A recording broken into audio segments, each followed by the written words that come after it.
우리나라 노인 4명 가운데 1명은 사회 활동을 하지 않고 아무런 도움도 받지 못하는 고립 상태인 것으로 나타났습니다. 우리나라의 노인 자살률이 OECD 1위인 이유를 단적으로 보여주고 있습니다. 취재기자 연결해 자세한 내용 알아보겠습니다. 김현우 기자. 네, 김현우입니다. 네, 고립 상태이다. 외로운 노인들이 많다는 거죠? 네, 그렇습니다. 통계청 조사 결과인데요. 노인 100명 가운데 11명은 완전 고립 상태인 것으로 나타났습니다. 거의 고립은 100명 가운데 15명, 이 둘을 합치면 26%입니다. 조사 방법은 65세 이상을 대상으로 취업했는지, 단체에 참여하고 있는지, 봉사활동을 하는지 묻습니다. 또 가사일 부탁할 사람이 있는지, 돈 빌릴 사람이 있는지, 이야기 상대가 있는지도 묻습니다. 이렇게 모두 6가지 항목을 질문하는데 아무것도 없다고 답한 비율이 11%였습니다. 또 6가지 중 한 가지만 그렇다고 답한 비율은 15%였습니다.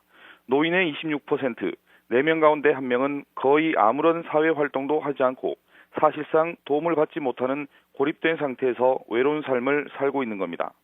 특히 고령일수록 더 심해 85세 이상에서는 완전 고립과 거의 고립된 비율을 합치면 39%에 이르렀습니다.